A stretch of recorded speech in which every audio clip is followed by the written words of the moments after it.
Muy buenos días para todos. Nuevamente vamos a dejar el registro, muchachos, compañeros, compañeras de ICNT, de la socialización relacionada con la actualización de los documentos que les hemos entregado y que, pues, con la ayuda de todos conformamos para atender el cierre de no conformidades de la auditoría de vigilancia correspondiente al año 2021. En esta ocasión, vamos entonces a hacer un repaso de cada uno de los cambios que tuvimos, para lo cual voy a compartir la siguiente información. Como recuerdan, el instructivo 9 de determinación de tiempos de auditoría incluyó un anexo de correlación de cómo le estábamos dando aplicación al documento mandatorio MD5, que estima los tiempos de auditoría de calidad y ambiental, el MD11, que es cuando se combinan varios sistemas de gestión, y miramos entonces la correlación de cumplimiento de cada uno de estos requisitos. Para el I-14, que es el de administración de auditorías virtuales, lo que hicimos fue algo similar, pero en relación con el documento mandatorio MD4, que es para el uso de las tecnologías de la información en las auditorías remotas. Allí también hicimos una lista cruzada con los dos capítulos del MD4 que corresponden. En la matriz de riesgos hicimos un análisis de los impactos que tiene la materialización del riesgo cuando contamos con menos de 3 profesionales, para efectos de que uno realice la auditoría, otro acompañe el proceso de decisión y un tercero la eventual apoyo técnico a las decisiones que tomemos en apelaciones. En este tema es muy importante resaltar que hicimos un análisis que no es necesario que tengamos un experto técnico en materia de apelaciones, sino esto porque las apelaciones pueden ser de 3 tipos. Una es la técnica, que en ese caso sí requeriríamos de un experto técnico, en caso de que los miembros de la comisión de apelaciones no tengan esa competencia. Otra es que puede ser que la apelación se refiera a una reglamentación que estemos incumpliendo. Y si esa reglamentación la estamos incumpliendo, debe ser una persona que conozca de la reglamentación de los servicios de certificación y acreditación. Y otra, es posible que estemos incumpliendo alguna norma de tipo constitucional legal o de un decreto, una resolución. Para ese caso tampoco necesitaríamos experto técnico y, por tanto, puede ser otra persona la que participe en el comité de apelaciones. En cualquiera de esos eventos, les recuerdo que en el comité de apelaciones, que nunca hemos tenido una apelación pues en 20 años de prestar esta clase de servicios, tenemos 15 días hábiles para atender esa apelación, en cuyo caso nosotros podemos acudir a la misma figura que se maneja en la jurisdicción ordinaria en cuanto a la designación de conjueces, para efectos cuando algún tribunal o algún cuerpo colegiado o algún juez esté impedido, pues se nombran esos conjueces,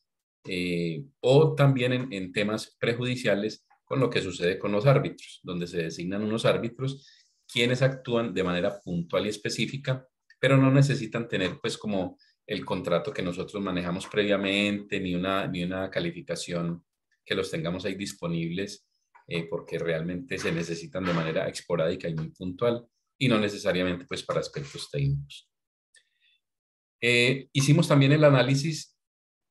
de los riesgos derivados de la aceptación de los planes de los planes de cierre de no conformidades, cuando estos todavía están abiertos y que se pueden tomar decisiones de certificación favorables en contravía de la realidad de que alguno de los planes no se haya cerrado. Y también miramos lo que sucedería con el uso de documentos obsoletos, para lo cual emprendimos una serie de acciones que vamos a ver a continuación.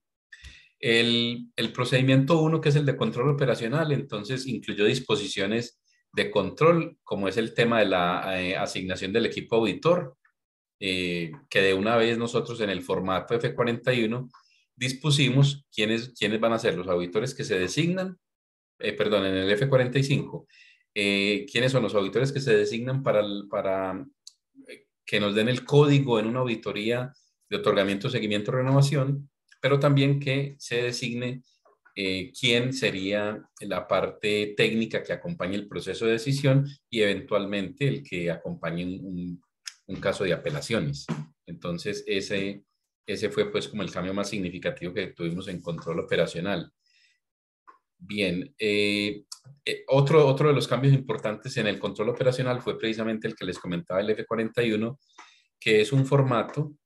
que nos va a ayudar a tener un control previo al ingreso de los expedientes o casos al comité de certificación. Es decir, volvemos a diligenciar otro formato que dé cuenta que se han surtido todos los trámites efectivamente, sobre todo, pues, como les mencionaba en el numeral anterior y como recuerdan, cuando se presentan casos en los que hay no conformidades que están pendientes por cierre y de todas maneras entran al comité y allí se pudieran pasar por alto. Entonces, este formato F41 es un control adicional que establecemos para que no vaya a suceder eso. El procedimiento de control de documentos y registros, pues se hace necesario tener una metodología para actualizar las listas de listados maestros de documentos que identifiquemos periódicamente, definimos en este procedimiento y como van a ver más adelante en otros formatos y documentos, que trimestralmente vamos a hacer esa revisión. Con el área de operaciones la vamos a hacer para que todos los documentos externos e internos, pues los externos que tienen que ver con las normas reglamentarias y legales pues del ordenamiento jurídico colombiano, más las de acreditación de IAF y ONAC, las mantengamos pues al día de acuerdo con este procedimiento.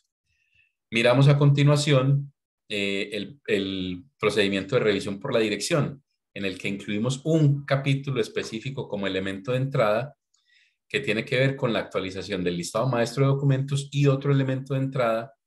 que tiene que ver con la revisión de la pertinencia de las oportunidades de mejora que nos encontramos tanto en auditorías internas como externas. El procedimiento P05, que es el que nos trae el tratamiento de no conformidades, incluye un objetivo tendiente al análisis de los aspectos de mejora reportados, tanto en auditorías internas como externas. Es decir, lo mismo que estamos incluyendo en la revisión por la dirección, tiene el tratamiento, por supuesto, correspondiente en el procedimiento de tratamiento de no conformidades. Se indican cuáles son las acciones correctivas,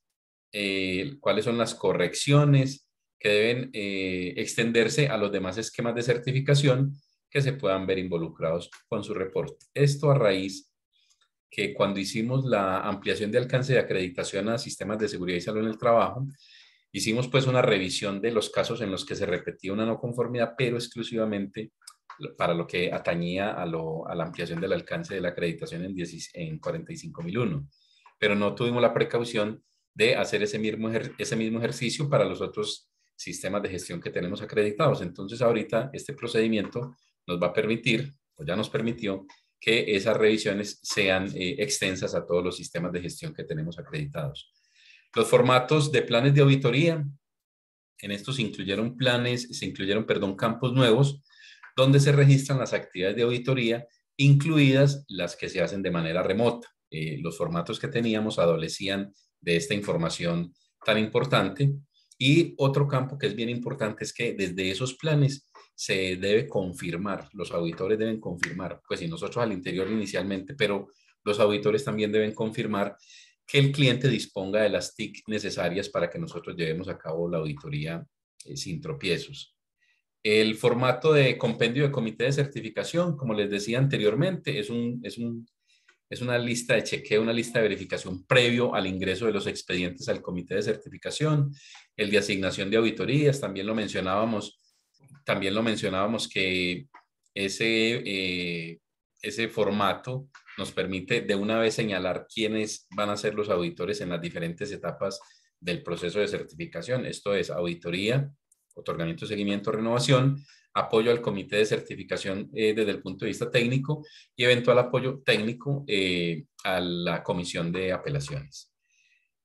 El formato F58, que es el de programa de auditoría interna, pues además de actualizar el programa para este año, incluye un criterio de revisión de verificación del estado y actualización del listado maestro de documentos. Es decir, siempre es un punto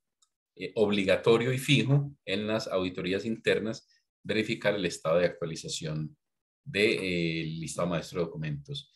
En la lista de verificación de auditoría interna y en el acta de revisión por la dirección se incluyeron sendos capítulos también relacionados con esa necesidad de verificar el estado actual de los documentos que conforman nuestro sistema de gestión. Es decir, tenemos un triple control para que el procedimiento de control de documentos y su anexo de listado de distribución de documentos o listado maestro de documentos se mantengan al día y no tengamos pues o el riesgo sea mínimo de que estemos utilizando documentos obsoletos por alguna circunstancia. Hicimos un ejercicio práctico de cómo se ajustó la guía para hacer programas de auditoría, en donde realizamos una revisión a la formulación que se tenía y esta revisión derivó en que muchas de las empresas quedaron con tiempos de auditoría diferentes a los que inicialmente les habíamos calculado y efectivamente ejecutamos en las auditorías. En este orden de ideas, vamos entonces a hacer o ya hicimos una reprogramación de todas las auditorías teniendo en cuenta los tiempos que quedaron faltando, principalmente los tiempos que quedaron faltando en cada uno de los procesos de las empresas en las que se presentó pues algún desfase de ese cálculo de tiempos, porque encontramos que sí teníamos un error en la fórmula de cálculo de programas de auditoría. Este programa entonces se ajustó y se incluyó además la información relativa a los turnos de trabajo, que era uno de los aspectos que al igual que el anterior, nosotros aplicamos para el trámite de ampliación de alcance de acreditación a ISO 45001, pero que habíamos dejado a un lado para las normas adicionales que tenemos acreditadas. Entonces ya se incluyó la nueva programación teniendo en cuenta los turnos para todas las empresas que están certificadas por ICNT. El formato 97 se trata pues de una lista cruzada que la hicimos para complementar el instructivo I-14, que es el de realización de las auditorías en forma remota, con la ayuda de las TICs. Ese lo utilizamos pues para verificar que los auditores sigan haciendo las auditorías, llevando a cabo pues a cabalidad, sobre todo el documento mandatorio MD4, que como les digo, y ustedes conocen, fue introducido en el instructivo I-14, y para eso la lista cruzada F97 es la que nos apoya en esa verificación. El formato de solicitud de certificaciones. Entonces, en este hicimos ajustes de forma, como fue la eliminación de algunas normas que teníamos allí que no están acreditadas, pero que eventualmente algún cliente puede solicitar, como el caso de 27001, 31301, bueno, otras normas que no tenemos acreditadas aún. Entonces, hicimos esa depuración, pero incluimos también ya de fondo un campo en donde se registran las TIC disponibles, o sea, que el cliente de una vez nos avise cuáles son las TIC disponibles, y el manejo de las contingencias, porque en algunas ocasiones el cliente que se me cayó el internet, que el WhatsApp no me funciona, entonces de una vez en el F03 ellos nos deben diligenciar cuál es el manejo de las TIC de las que poseen y las contingencias en caso pues que sea necesario. Y esto lógicamente se confirma tanto en el plan de auditoría como desde la reunión de apertura y demás actividades pues, de auditoría que llevemos a cabo. El formato F16, ese formato ha sido un dolor de cabeza porque nos hemos encontrado mucha ligereza en el diligenciamiento del mismo por parte de nosotros los auditores. Y es que en este formato ya dejamos de una manera muy específica una columna que contiene la pertinencia de la observación. Entonces, el auditor líder nos debe presentar en esa columna para cada corrección, causa o acción correctiva, cómo él le da validez e interpretación a esas propuestas que hace el cliente, con el fin que su correcto diligenciamiento nos permita cerrar o no una no conformidad que se le haya reportado al usuario. El formato F21, que es el de solicitud y cálculo de tiempos de auditoría, entonces lo mismo. En este ya empezamos a tener en cuenta todo lo que revisamos en el F03, que es de solicitud de certificación, y en él incluimos todos los campos asociados a los temas que tienen que ver con el manejo de las TIC, la justificación de declaración de no aplicabilidad de un requisito en un sistema de calidad. Se incluyeron los factores aditivos relacionados con procesos dentro del alcance de certificación donde se cuente con más turnos, etcétera. Entonces,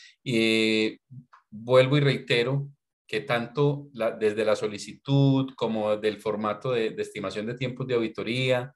y los planes de auditoría hicimos pues los casos prácticos con las empresas que están en trámite de certificación en este momento para que nosotros le demos pues aplicación concreta. Ya saben, compañeros, si tienen alguna duda respecto a esta actualización de documentos, estamos a su disposición pues en el área de operaciones y este servidor para que no por pena o por alguna circunstancia en la que ustedes no consulten, vayamos a cometer algún error, pues y con esto garantizamos que no se repitan esos hallazgos que tuvimos de no conformidad. Bien, espero pues que este material sea de mucha utilidad para ustedes, se los compartimos por Zoom, yo creo que también lo vamos a colgar en YouTube para que pues, sea disponible allí permanentemente, porque en Zoom hay que ir borrando. Y bueno, le reitero pues nuestro compromiso de seguir mejorando nuestro sistema y la prestación del servicio de certificación. Un abrazo para todos. Bendiciones. Chao.